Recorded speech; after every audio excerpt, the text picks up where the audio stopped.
Hi, my name is Ben Kay, former England rugby international and now a rugby expert at BT Sport. Welcome to my Accenture RBS Six Nations blog, providing deeper insight into this year's championship. So, now the dust has settled from the Scotland fixture, what will Stuart Lancaster have learnt about his charges? Well, despite Scotland looking to be in real turmoil at the moment with two substandard performances, up front, England's forwards are continuing to shine and look an extremely settled and cohesive unit. England's ability to drive well at the line-out has started to pay dividends as well by pulling in those defenders, and this tactic led to a second championship try for new man Luther Burrell when Danny Care, who's also in top form, spotted the opportunity to break across field and put the big Northampton centre through the disrupted defensive line.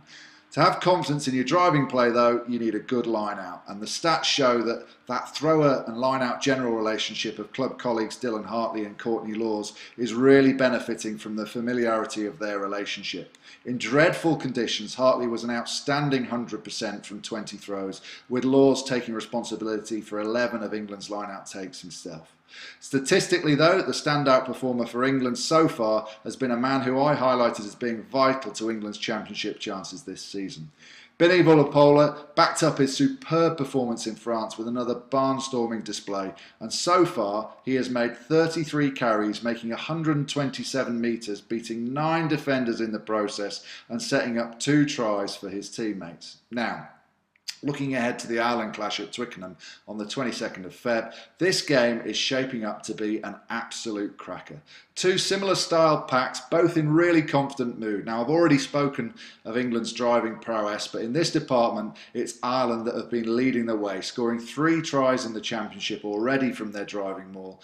All in all, it's obvious how important it's going to be to get the upper hand in that facet of play. Ireland's real danger men to the way England want to play will be in the back row, and in particular the man of the match from the Wales game, Peter O'Mahony. He's been absolutely superb at the breakdown and will constantly threaten England's ability to get fast ball, which has been a feature of England's play and why they've been so impressive in the championship so far. A real cornerstone behind those successful attacking performances in recent years.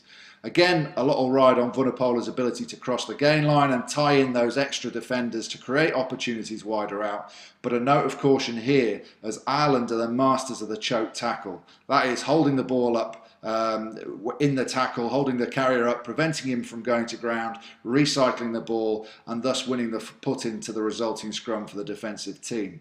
If Vunipola tries to stay on his feet too long when carrying into contact, it could play into the hands of the Irish in that respect. The scrum's another area that will dramatically affect the course of this year's game, as in this fixture 2 years ago, Ireland's pack were completely deconstructed by Dan Cole's England, and this became an impressive platform to England's win.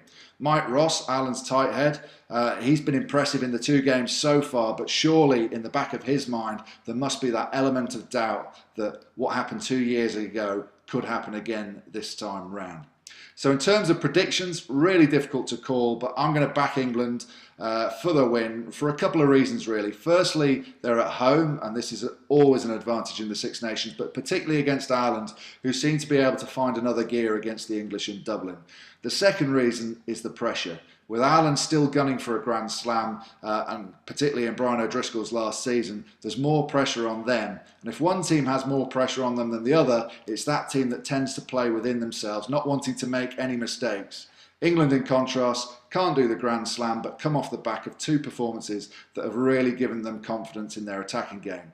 Therefore, I'll take England for the win, and I'll have a stab at 23-15 as a scoreline. So, I hope you enjoyed my Accenture RBS Six Nations blog, and I'll hopefully see you in the lead up to the England against Wales game for my next instalment.